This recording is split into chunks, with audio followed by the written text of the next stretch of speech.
예, 하나님 말씀 함께 봉독하시겠습니다. 오늘 본문 좀 길어서요. 사도행전 26장 9절부터 23절까지인데요.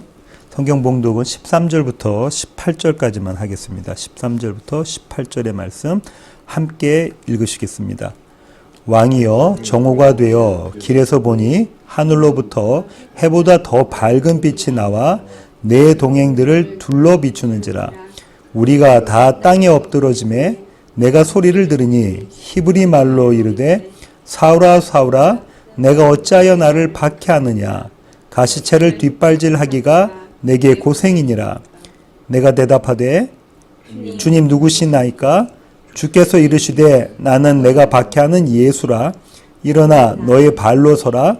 내가 내게 나타난 것은 곧 내가 나를 본 일과 장차 내가 내게 나타날 일에 너로 종과 증인을 삼으려 함이니 이스라엘과 이방인들에게서 내가 너를 구원하여 그들에게 보내어 그 눈을 뜨게 하여 어둠에서 빛으로 사탄의 권세에서 하나님께로 돌아오게 하고 죄사함과 나를 믿어 거룩하게 된 무리 가운데서 기업을 얻게 하리라 하도이다. 아멘. 사도행전 강해 75회차입니다. 75번째이고요. 사도행전 26장 9절로 23절의 말씀을 갖고 새 창조라는 제목으로 함께 나누기를 원합니다. 3월이 빨리 이렇게 훌쩍 지나가 버렸고요. 꽃피는 봄, 사월이 되었습니다. 그래서 그런지 마켓마다 꽃들과 화초가 즐비하게 진열되어 있습니다. 모든 마트들이 다 그렇고요. 그 앞에 서서 저마다의 모양과 색깔을 눈여겨보고 향기도 맡아보고 하면 시간이 금방 지나갑니다. 그러다가 저희도 조그만 화분 몇 개를 샀습니다. 덕분에 집이 환하게 밝아졌습니다. 하나님의 창조는 참 아름답습니다. 그분의 창조물이 이러니 하나님은 얼마나 아름다우실까 이런 생각 한번 해봅니다. 한국어로 새 창조나 영어로 New Creation이라고 구글링 해보면요. 지역 교회 이름이 가장 많고요. 그 다음이 각종 사역, 미니스트리 이름으로 사용됩니다. 흥미로운 것은요. 부동산 소기업의 이름에도 이 새 창조, 뉴 크리에이션이 종종 등장합니다. 미술이나 건축 분야에서도 이 단어를 이용합니다. 새 창조는 새라는 접두사와 창조라는 단어가 합성되어진 합성명사인데요. 창조라는 단어를 국어사전에서 찾아보면 이런 뜻 갖고 있습니다.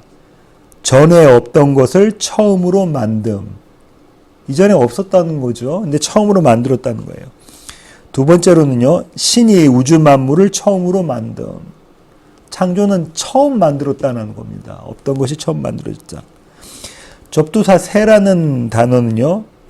이미 있었던 것이 아니라 처음 마련하거나 다시 생겨남. 이 새라는 단어도 그렇습니다. 처음 마련된 것, 다시 생겨난 것. 그러니까 새 창조라는 것, 새 창조라는 단어는요. 이런 사전적 의미를 바탕으로 생각해 보면 좀 다소 논리적으로 모순이 있는 것 같습니다. 그죠?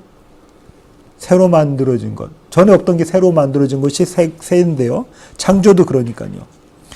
그러니까 이 새 창조는 이미 창조된 것이, 한번 창조된 것이 전혀 다른 차원의 창조와 맞먹을 정도로 다시 창조되는 것이라는 거죠. 다른 차원으로 만들어지는 것, 빚어지는 것이 새 창조입니다. 오늘 나눌 내용은 이 새 창조에 대한 것입니다. 지난 시간에 이야기를 잠깐 해보면 이렇습니다. 이제 법정에 자리한 아그리빠 왕은요, 유대의 왕입니다. 바울에게 변호를 하라고 허락하고요.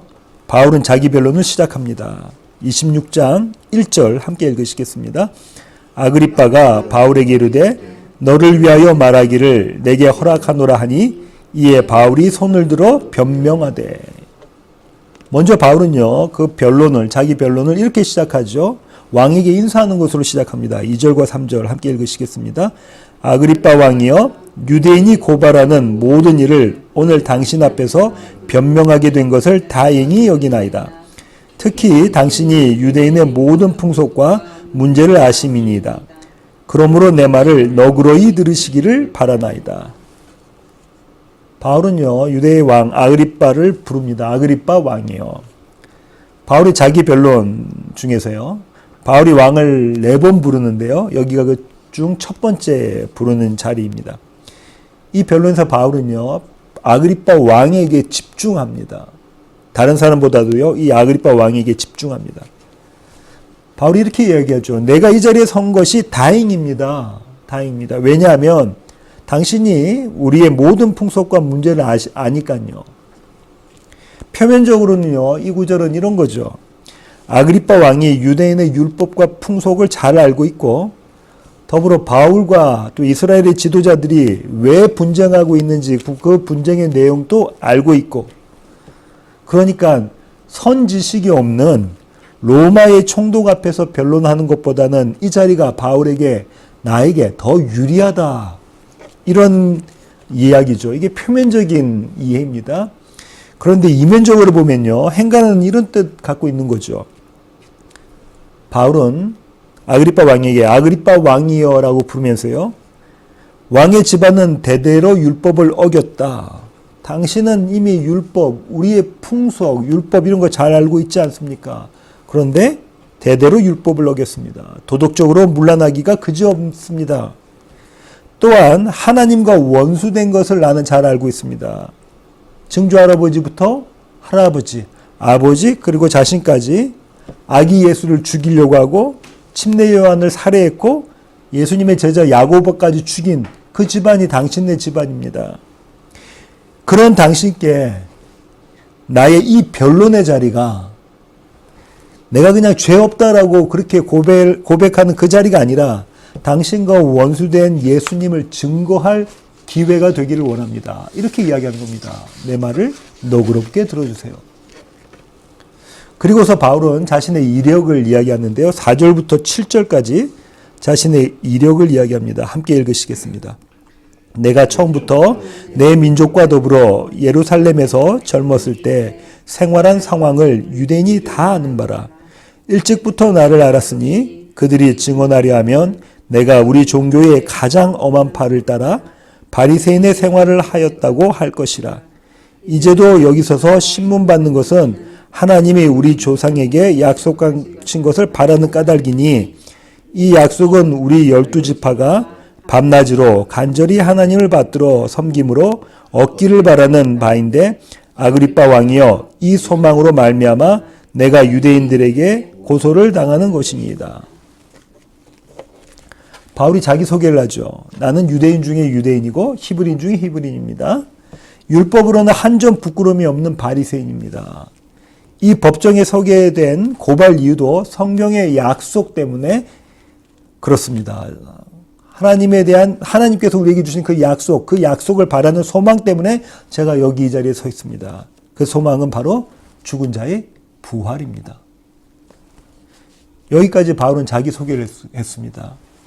이제 바울의 입장이 아니라 아그리빠 왕, 바울이 자기 변론을 듣고 있는 자기 소개를 듣고 있는 아그리빠 왕의 입장에서 한번 생각해 보죠. 내 앞에 서 있는 저자 바울은 나와는 비교가 안 되는, 비교할 수 없는 무척 경건한 자 아닌가? 아그리빠 왕이 이렇게 생각했을 수 있습니다. 나의 집안은 순수 유대 혈통이 아니다. 사마리아인들을 개취급하는 유대인들이 나를 볼 때 그런 멸시로 나의 조롱의 그 시각으로 나를 보고 있지 않는가? 그런데 저자는 히브리인 중에 히브리인이다. 또 아그리빠 왕은 이렇게 생각했을 수도 있죠. 왕이라는 내 위치는 로마 제국에 빌붙어 있는 자리니까 역시 모든 유대인들의 비난의 대상이 되는데, 그런데 저자 바울은 유대인들이 존경에 맞지 않는 바리새인이다. 그것도 대단한 가말리엘 학파의 제자다. 가말리엘을 스승으로 두고 있는 자다. 바울 저자는 율법으로는 한 점 부끄러움 없다고 이야기하는데, 그런 저자와는 달리 나는 율법으로 한 점 자랑거리가 없는 자다. 우리 집안은 대대로 부적절한 이성관계를 갖고 있었고 지금 나도 내 누이와 관계 갖고 있다. 이것으로 모든 사람들의 지탄을 받고 있지 않는가, 욕을 먹고 있지 않는가. 여기까지 이렇게 아그리빠 왕이 자기 자신과 바울을 비교해 봤다면요, 이렇게 생각해 볼 수 있습니다. 죽음 이후의 부활을 믿는다면 할 수 없는 일. 누가요? 아그리빠 왕, 그 집안의 사람들이요. 해서는 안 되는 일들을 저지르고 인생이 바로 아그리빠 왕 나다.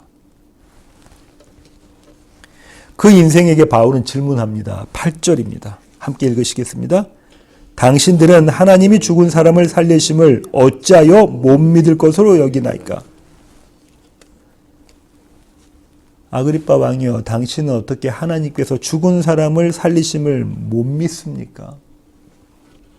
바울의 이 질문은요, 아그리빠 왕에게 큰 울림으로 와닿았을 것 같습니다. 모든 것을 손에 쥐었다고 생각할 수 있잖아요. 왕이에요. 그렇지만 앞서 이야기한 것처럼 대단한 컴플렉스를 갖고 있는 자란 말이죠. 그런데 저 집안 좋고 똑똑하며 경건한 바울이 무엇이라고 이야기하냐면 죽음 이후에 부활이 있다고 이야기하고 있는 거예요. 죽은 자의 부활이 있는데 당신은 왜 못 믿습니까? 그리고 바울이 뭐라고 했냐면요, 그 부활을 나는 목격했습니다. 내가 목격자입니다. 증인입니다라고 하는 거예요. 아그리빠 왕의 입장에서 보면 이렇습니다. 도대체 이게 뭐지? 아마도 아그리빠는요, 모든 신경을 곤두세워서 바울의 다음 변론을 들었을 것입니다. 바울의 이어지는 변론은요, 자신의 열심에 관한 것이었습니다. 9절부터 12절 함께 읽으시겠습니다. 나도 나사렛 예수의 이름을 대적하여 많은 일을 행하여야 될 줄 스스로 생각하고 예루살렘에서 이런 일을 행하여 대제사장들에게서 고난을 받아가지고 많은 성도를 옥에 가두며 또 죽일 때에 내가 찬송 투표를 하였고 또 모든 회당에서 여러 번 형벌하여 강제로 모독하는 말을 하게 하고 그들에 대하여 심히 격분하여 외국 성에까지 가서 박해하였고 그 일로 대제사장들의 권한과 위임을 받고 다메섹으로 갔나이다. 9절 보시면 이렇잖아요. 나도, 그 다음에 내 스스로. 이 구절에서 바울은 제규대명사, 스스로라는 제규대명사를 사용하고 있는데요, 자신의 열심을 강조하고 있는 겁니다. 내가 얼마나 열심을 내었는가. 근데 이 9절이요, 8절 다음에 나오잖아요. 8절이 뭐였습니까? 하나님이 죽은 사람을 살리심을 어찌해서 못 믿을 것으로 여깁니까? 라는 게 8절이었어요. 그러고 난 다음에 나도. 무슨 뜻인가요? 나도 그랬다는 거예요. 나도. 내가 그랬다는 거예요. 내가 죽은 자의 부활을 믿지 못했다는 거예요. 누구의 부활? 예수 그리스도의 부활. 예수의 부활. 나사렛 예수의 부활 나도 믿지 못했다. 그래서 내가 열심을 내었다는 거예요. 열심의 원인이 내게 있었다. 이렇게 이야기하는 거죠. 10절을 보시면요. 많은 성도를 옥에 가두며 또 죽일 때 내가 찬송 투표를 하였다. 그 열심으로, 나에게 속한 열심, 원인이 나에게 있었던 그 열심으로 나는 나사렛 예수의 이름을 대적했다. 그들은 마땅히 죽을 만한 자들이었다. 죽을 자들이 죽었다는 거예요. 난 거기에 투표를 했다는 겁니다. 11절 상반절 보시면요. 여러 번 형벌하여 강제로 모독하는 말을 하게 하고, 이거는 신학자들이 두 가지로 해석하는데요. 한 가지 해석은 이럴 수 있는 겁니다. 강제로 신성 모독하게 하는 말을 했다는 거예요. 왜냐하면 재판에 증거를 삼아야 되잖아요. 죽이기 위해서는 증거가 있어야 되는데 저 사람이 하나님 여호와를 모독했다, 성전을 모독했다라는 증거가 있어야 되니까 강제로 그렇게 시켰다라는 겁니다. 이렇게 보는 학자들도 있고요. 또 한편의 학자들은요, 강제로 예수님을 모독하게 했다는 거예요. 그들의 믿음이 형편없음을 드러내게 하기 위해서 강제로 예수님을 모독하게 했다. 일제시대 연상에 보면 그 당시에 믿는 사람들에게 일본 경찰들이 했던, 그죠? 그런 고문들을 보시면 잘 이해가 되실 겁니다. 어떤 것인지는 모르겠지만 가능성이 둘 다 있는 그런 해석들입니다. 11절 하반절 보시면요. 그들에 대해서 내가 심히 격분하여 외국 성에게까지 가서 박해했다는 겁니다. 분노가 극에 달한 거예요. 근데 그 분노가 자신이 생각할 때는 거룩한 분노였다는 거예요. 하나님을 위한, 그분을 향한 거룩한 분노였다는 거죠. 그래서 외국에 있는 도시까지 찾아가서 그들을 박해했다. 나는 그 일을 위해서 대제사장들의 권한을 위임받고 그리고 다메섹으로 갔다. 여기까지 한달음에 달려온 바울은요, 이렇게 자기 변론을 한 바울은요, 잠시 멈춥니다. 그의 인생의 전환점이 여기서부터 나옵니다. 13절부터 15절 말씀 함께 읽으시겠습니다. 왕이여 정오가 되어 길에서 보니 하늘로부터 해보다 더 밝은 빛이 나와 내 동행들을 둘러 비추는지라. 우리가 다 땅에 엎드러짐에 내가 소리를 들으니 히브리 말로 이르되 사울아 사울아 내가 어찌하여 나를 박해하느냐? 가시체를 뒷발질하기가 내게 고생이니라. 내가 대답하되 주님 누구시니까? 주께서 이르시되 나는 내가 박해하는 예수라. 이 장면이 바울의 인생에서 전환점, 터닝 포인트가 되는 장면입니다. 바울이 왕을 부르죠. 왕이여. 두 번째로 아그리파 왕을 부르고요. 그런데 왕이여, 그때 그 자리, 다메섹으로 가는 그 위에, 그 길 위의 자리가 도대체 어떤 자리였는 줄 왕은 아십니까? 하늘의 빛이 내게 쏟아졌습니다. 하늘의 빛이 내게 쏟아졌습니다. 그러나 그 빛은 햇빛이 아니었어요. 해의 빛이 아니었습니다. 해보다 더 밝은 빛이었어요. 그 빛이 나를 비추었습니다. 그 빛으로 인해 그렇게 살기 등등했던 내가 땅에 엎드러졌습니다. 하늘로부터 이런 소리를 제가 들었습니다. 사울아 사울아 네가 어찌하여 나를 박해하느냐? 가시체를 뒷발질하기가 내게 고생이니라. 가시체를 뒷발질하기라는 것은 당시의 속담인데요. 가시체는 어떤 거냐면요, 가축을 이렇게 몰기 위해서 작대기 같은 거, 막대기 같은 거 있죠? 그런 거가 가시체예요. 주인이 자기가 원하는 방향으로, 이렇게 목자들이 자기가 원하는 방향으로 데려가기 위해서 그 막대기를 가시체라고 하는데요.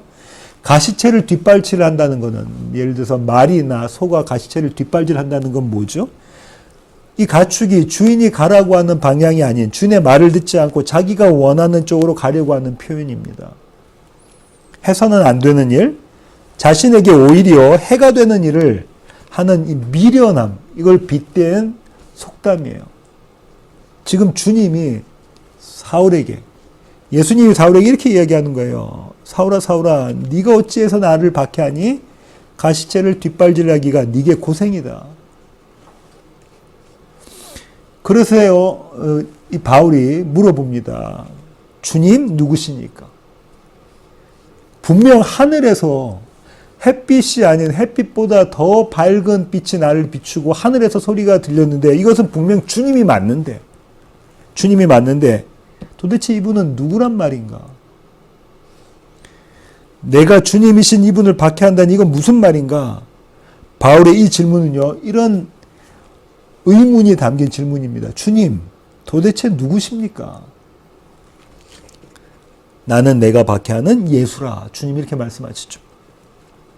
바울은요, 여기서 마치 엄청나게 큰 망치가, 해모가요, 자기 머리를 세차게 두드리는, 그러니까 맞은 듯한 그런 느낌이었을 거예요. 쿵 했을 겁니다. 왜냐면요, 자신은요, 나사렛 예수가 죽었다고 생각했거든요. 그죠? 나사렛 예수가 죽었다고 생각했으니까 그 열심을 가지고 예수 믿는 사람들을 신성 모독죄로 몰아서 죽이려고 했던 사람이 바울이라니까요. 근데 그 죽었다고 생각했던 예수가 살아있는 거예요. 그것도 어디예요? 하늘에. 그 예수가 하나님의 아들이었구나. 그가 그렇게도 주장했던 하나님의 아들이었구나. 그분은 하나님이셨구나. 이 사실을 바울이 알게 된 겁니다. 그러고요, 예수님이 이어서 뭐라고 말씀하시냐면, 가시체를 뒷발질하기가 내게 힘이 든다. 바울이 어떤 생각이 들었겠습니까? 가시체를 뒷발질하는 나와 9절에 보시면 나도 많은 일을 행하여야 될 줄 스스로 생각하고, 그게 오버랩되는 거예요. 내가 나의 열심을 가지고 예수 믿는 사람들을 잡아서 죽이려고 했던 나의 이 열심과 가시체를 뒷발질하는 이 모습이 오버랩되는 거죠. 내가 하나님을 위해서 행한 모든 열심이 가시체를 뒷발질한 거였구나. 바울은 그 자리에서 무너집니다. 새 창조를 위해서 그의 옛사람이 산산이 부서지는 자리가 이 자리입니다. 도대체 내가 했던 게 뭐지? 내가 열심을 해서 하나님을 위한다고 했지만 그것이 하나님과 도리어 원수되는 길이었구나. 예수님을, 하나님을 박해하는 거, 핍박하는 그런 자리였구나. 이걸 깨달게 된 거죠. 이제 그 바울이요, 아그리빠를 향해서 이렇게 부릅니다. 왕이요. 왕이요. 당신과 당신의 집안이 주님을 향해 했던 그 모든 행동들이, 그 모든 사건들이 가시체를 뒷발질한 것이었습니다. 내가 했던 것과 다르지 않습니다. 당신과 당신 집안이 했던 모든 일들이 가시체를 뒷발질한 것이었다고요. 이건요, 엄청나게 쇼킹한 일입니다. 바울의 이 선언이 엄청나게 쇼킹한 선언이에요. 한번 생각해 보십시오. 아그리빠 왕은 모든 유대인들이, 그 집안은, 헤롯 집안은, 대대로 헤롯 집안은 모든 유대인들이 멸시하고 천대하고 모욕하는 그런 우습게 여기는 그런 집안이에요. 히브리 사람도 아니고요. 혼혈하고요. 그죠? 성적으로 물러내서 율법을 전혀 지키지 않는 집안이고 로마 제국의 앞잡이였고요. 그런 그와 그 집안과 아그리빠 왕과 지금 바울이 자기가 열심을 내서 율법을 지켰던 히브리인 중에 히브리인이고 율법으로는 바리새인이었고 경건한 자였고 그리고 열심을 갖고 있었던 그가 아그리빠 왕하고 나하고 똑같이 그리스도 예수를 향해서 가시체를 뒷발질한 모습이었다라고 이야기하고 있는 거예요. 나나 당신이나 매일반입니다. 사람의 눈으로 보면 매일반이 아닙니다. 그죠? 사람의 눈으로 봤을 때 똑같지가 않다고요. 바울이 한 거는 우리가 봤을 땐 대단한 점수를 줘야 되는 그런 행동들입니다. 지금 같으면은 교회 열심히로 11조 선교, 단기 선교 다 가고 하는 대단히 열심을 갖고 열정을 가지고 보여주기 위한 것이 아니라 열정을 가지고 있었던 사람이 바울인데 바울의 그 모습과 세상을 개판으로 살았던 그 모습이 동일하다는 거예요. 동일하게 예수님께 대해서 가시체를 뒷발질한 거라는 거예요. 그 마음으로 지금 바울이 아그리빠 왕을 부릅니다. 왕이요. 나와 당신은 동일하게 예수님을 가시체를 뒷발질한 자들입니다. 이렇게 이야기하는 거죠. 그리고서는요, 바울이 주님께 받은 사명을 설명합니다. 16절부터 18절입니다. 함께 읽으시겠습니다. 일어나 너의 발로 서라. 내가 내게 나타난 것은 곧 내가 나를 본 일과 장차 내게 나타날 일에 너로 종과 증인을 삼으려 함이니 이스라엘과 이방인들에게서 내가 너를 구원하여 그들에게 보내어 그 눈을 뜨게 하여 어둠에서 빛으로 사탄의 권세에서 하나님께로 돌아오게 하고 죄 사함과 나를 믿어 거룩하게 된 무리 가운데서 기업을 얻게 하리라 하도이다. 주님 뭐라고 말씀하시냐면요. 일어나 너의 발로 서라. 바울에게 이렇게 말씀하셨습니다. 다메섹 도상에서요. 이제 주저앉아 있지 말고 두 발로 일어서라는 거예요. 이제부터는 너의 열심이 아니라 지금까지는 너의 열심으로 하나님을 경배한다고 네가 해왔지만 아니 이제부터는 너의 열심이 아니라 나의 열심이 너를 이끌고 갈 것이다. 너를 이 사명의 자리에 내가 세울 것이다. 계속해서 나온 구절들이 내가 내가 주님이 그렇게 하시죠. 내가 이제는 너를 세울 것이야. 그리고 그 사명은 내가 이미 본 것과 장차 나타날 일에 대하여 네가 나의 종이 되고 나의 증인이 되는 것이다. 내가 너를 구원하여 이스라엘과 이방인들에게 보낸다. 무엇이라고 지금 설명하시냐면 이렇게 설명하시죠. 복음을 눈을 떠서 보지 못하던 것을 보게 하고 어둠에서 빛으로 돌아오게 하고 사탄의 권세에서 하나님께로 돌아오게 할 것이다. 이 구절들이 어디에 나오냐면요. 이사야 42장 6절로 7절의 말씀입니다. 함께 읽으시겠습니다. 나 여호와가 의로 너를 불렀은즉 내가 내 손을 잡아 너를 보호하며 너를 세워 백성의 언약과 이방의 빛이 되게 하리니 내가 눈먼 자들의 눈을 밝히며 갇힌 자를 감옥에서 이끌어내며 흑암에 앉은 자를 감방에서 나오게 하리라. 죄사함과 나를 믿어 거룩하게 되고 주님 바울에게 계속 이렇게 말씀하시죠. 그리고 기업을 주신다는 거예요. 그 기업이 뭡니까? 하나님 나라. 영원한 생명을 주신다는 거예요. 구원을 주신다는 거죠. 이 일을 누가 하신다고 하는 거죠? 내가 하겠다고. 주님 그렇게 말씀하시죠. 내가 하겠다. 이제 네가 아니야. 내가 하겠어. 예수가 하신다는 거예요. 하나님이 하신다는 겁니다. 바울이 그렇게 받게 했던 그분이, 그 하나님이 나사렛 예수가 그 일을 하신다는 거예요. 바울이 열심이 아닌 하나님의 열심으로. 그러니 너는 일어나 너의 발로 서라. 내가 주는 이 거룩한 사명 하나님의 열심을 받으라는 거예요. 하나님을 보고 나사렛 예수님을 보고 하늘의 소리와 하늘의 빛을 보고 땅에 엎드려진 바울을 일어나 너의 발로 서라. 이거는요. 내가 너에게 거룩한 사명, 나의 사명, 하나님의 열심의 사명을 주겠다. 이에 대한 바울의 대답이 어떤 겁니까? 19절입니다. 오늘 다시 본문으로 가셨어요. 사도행전 26장 19절 말씀 함께 읽으시겠습니다.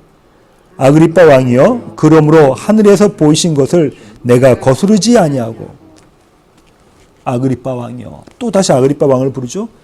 왕에 대한 바울의 간절한 마음이 보입니까? 하늘에서 보인 것을 내가 거스르지 아니하고. 이중 부정 용법이잖아요. 강한 긍정 말하는 거잖아요. 문학적으로. 이런 뜻입니다. 아그리빠 왕이요. 그 사명을 제가 어떻게 마다할 수 있겠습니까? 주인의 가시체를 힘차게 밟길질한 제가 어떻게 그 사명을 마다할 수 있겠습니까? 주님이 이미 내 눈을 뜨게 하셔서 저는 빛을 보았습니다. 이전에 보던 세상이 아닙니다.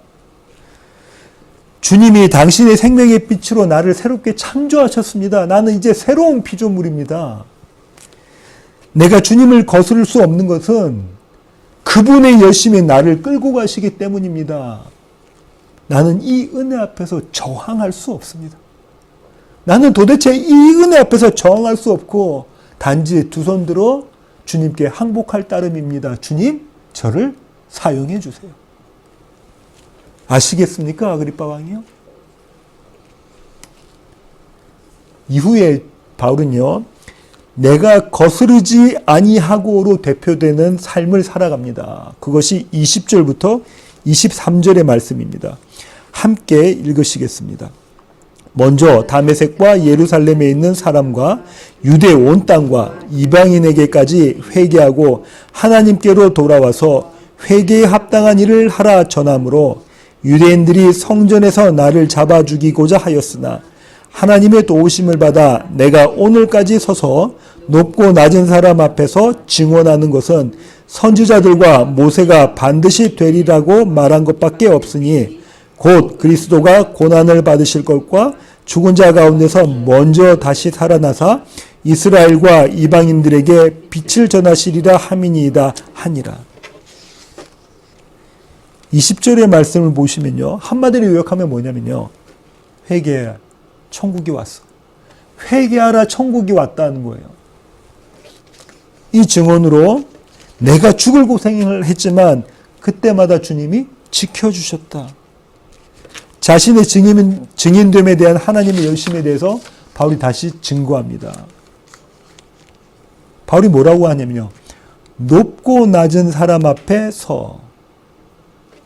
그리스도 예수의 이 복음은 차별이 없다는 거예요. 유대인들의 시각은요. 이 세상에는 두 인종만 있습니다. 그죠? 유대인, 이방인. 대단한 담이고요. 대단한 장벽입니다. 그죠? 대단한 벽이라고요. 그런데 지금 바울이 뭐라고 하냐면요. 높고 낮은 사람 앞에서 유대인과 이방인의 차별이 없다면 복음 앞에서는 그 어떤 차별도 없다라는 거예요. 반드시 되리라고 말한 것밖에 없으니 무슨 말이냐면 약속, 하나님의 약속, 성경에서 이야기하고 있는 하나님의 약속을 이 성취되었다, 이제 완성되었다, 내가 그것밖에 전한 것이 없다라는 거예요. 누가복음 24장 46절로 48절의 말씀 함께 읽으시겠습니다. 또 이르시되 이같이 그리스도가 고난을 받고 제3일에 죽은 자 가운데서 살아날 것과 또 그의 이름으로 죄사함을 받게 하는 회개가 예루살렘에서 시작하여 모든 족속에게 전파될 것이 기록되었으니 너희는 이 모든 일의 증인이라. 너희는 이 모든 일의 증인이라. 무슨 말입니까?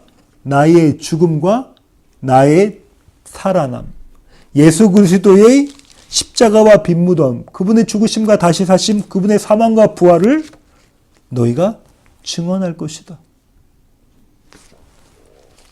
이사야 53장 10절부터 12절 말씀 함께 읽으시겠습니다. 함께 읽으시겠습니다. 여호와께서 그에게 상함을 받게 하시기를 원하사 질고를 당하게 하셨은즉 그의 영혼을 속건제물로 드리기에 이르면 그가 씨를 보게 되며 그의 날은 길 것이요 또 그의 손으로 여호와께서 기뻐하시는 뜻을 성취하리로다. 그가 자기의 영혼에 수고한 것을 보고 만족하게 여길 것이라. 나의 의로운 종이 자기 지식으로 많은 사람을 의롭게 하며 또 그들의 죄악을 친히 담당하리로다. 그러므로 내가 그에게 존귀한 자와 함께 몫을 받게 하며 강한 자와 함께 탈주한 것을 나누게 하리니 이는 그가 자기 영혼을 버려 사망에 이르게 하며 범죄자 중 하나로 헤아림을 받았음이니라. 그러나 그가 많은 사람의 죄를 담당하며 범죄자를 위하여 기도하였느니라. 주님이 우리를 위해서 어떻게 하셨다는 거, 나 이거 증언했어요. 바울이 지금 이거 이야기하는 거죠. 그 부활의 생명 되신 그리스도 예수가 세상의 빛으로 그 빛을 세상에 전하신다. 같은 이사야 60장 1절부터 3절입니다. 1절부터 3절 함께 읽으시겠습니다. 일어나라 빛을 발하라 이는 내 빛이 이르렀고 여호와의 영광이 내 위에 임하였음이니라. 보라 어둠이 땅을 덮을 것이며 캄캄함이 만민을 가리려니와 오직 여호와께서 내 위에 임하실 것이며 그의 영광이 내 위에 나타나리니 나라들은 내 빛으로 왕들을 비치는 내 광명으로 나아오리라. 일어나라 빛을 발하라. 나는 그 소식을, 기쁘고 좋은 소식을 전한 것이다. 일어나 너의 발로 서라 하신 그분의 열심으로 오늘까지 여기에 똑바로 서서 높고 낮은 사람 앞에서 서서 그리스도 예수의 복음을 전한다. 지금 바울이 여기 서 있다는 것이에요. 앞선 구절 보세요. 일어나 너의 발로 서라 했던 그 주님이 바울을 어느 자리에 세웠다는 거예요. 높고 낮은 사람 앞에 세워서 서서. 바울은 자신의 두 발로 서 있지만 그 자리에 서 있는 것이 자신의 어떠함으로 서 있는 것이 아니라 하나님의 열심으로 그 자리에 서서 나사렛 예수의 죽으심과 다시 사심, 그분의 부활을 증거하고 있다는 거예요. 이것이 나에게 주어진 새로운 인생이다. 아그리파 왕이요, 이것이 나에게 주어진 새 인생이에요. 이렇게 아그리파 왕에게 바울이 복음을 증거합니다. 오늘 설교의 결론을 맺도록 하겠습니다. 우리는 바울처럼, 아그리파 왕처럼 주인이신 예수 그리스도를 향해 가시체를 뒷발질하던 그런 자들이었습니다. 그런 우리에게 그분은 빛으로 오셨습니다. 그 빛을 통해서 우리로 하여금 보지 못했던 것, 이전에는 보지 못했던 것을 보게 하셨고 이전에는 알지 못했던 것을 듣게 하셨습니다. 동일한 세상이지만, 동일한 상황과 환경이지만 이제는 저와 여러분이 보는 것이 다르고 듣는 것이 다릅니다. 그렇지만 지금도 우리는 여전히 가시체를 뒷발질합니다. 나의 열심으로 나의 세상을 일으키려고 애를 씁니다. 그렇지 않습니까? 내 열심으로 내 세상을 만들기 위해서 노력하고 있습니다. 그러나 주님은요, 이런 우리의 이름을 불러주십니다. 어떻게 해요? 사울아 사울아 네가 어찌하여 나를 박해하느냐. 네가 너의 열심으로 네 세상 만들려고 하는구나, 사울아. 우리가 여전히 가시체를 뒷발질을 하고 있는 그 시간에, 그 자리에 주님 우리의 이름을 불러주십니다. 그분은 단 한순간 또 우리를 내버려 두지 않으시고 그렇게 당신 안에 두십니다. 그게 예수 아니에요. 단 한순간 또 우리를 내버려 두지 않으시고 그분 안에 두십니다. 오늘 읽을 성경 구절의 마지막 구절인데요. 고린도 후서 4장 6절로 7절의 말씀입니다. 함께 읽으시겠습니다.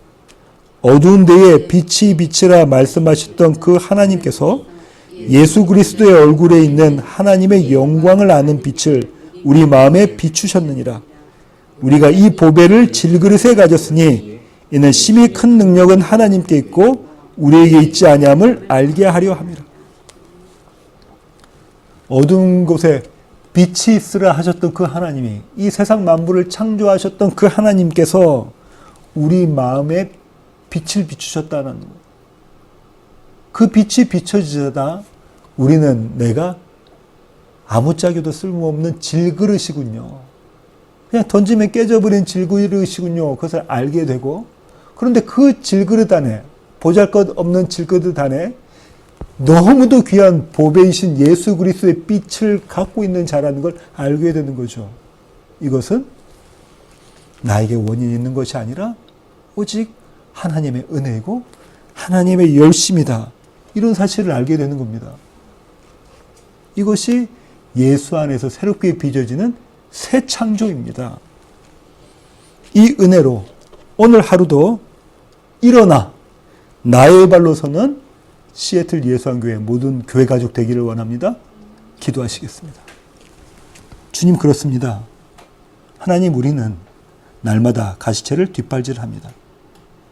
내가 원하는 모습으로, 내가 바라는 생각대로 나의 세상이 만들어지기를 원합니다. 그렇게 내 세상을 건축합니다. 하지만 하나님은 이런 우리를 그대로 내버려 두지 않으시고 사울아 사울아 부르셨던 것처럼 우리의 이름을 불러주십니다. 그리고 우리의 모습을 보게 하십니다. 우리를 향해서 빛을 비춰주십니다. 그래서 나의 질그릇됨을 알게 하시고 내 안에 감춰진 그 보배, 빛 대신 예수 그리스도를 보게 하십니다. 하나님, 이것이 은혜입니다. 날마다 이 새 창조로 살아가는 시애틀 예수한교회 모든 교회 가족 되게 하여 주시옵소서. 이제는 우리 주 예수 그리스도의 놀라우신 구원의 은혜와 하늘 아버지의 크고 극진하신 사랑과 우리 안에 내주하셔서 우리를 새롭게 창조해 가시는 성령님의 충만하심이 이제 주님 앞에 머리 숙인 시애틀 예수한교회 모든 교회 가족 머리 위에 이제로부터 영원토록 함께 하시기를 예수 그리스도의 귀하신 이름으로 간절히 축원하옵나이다. 아멘.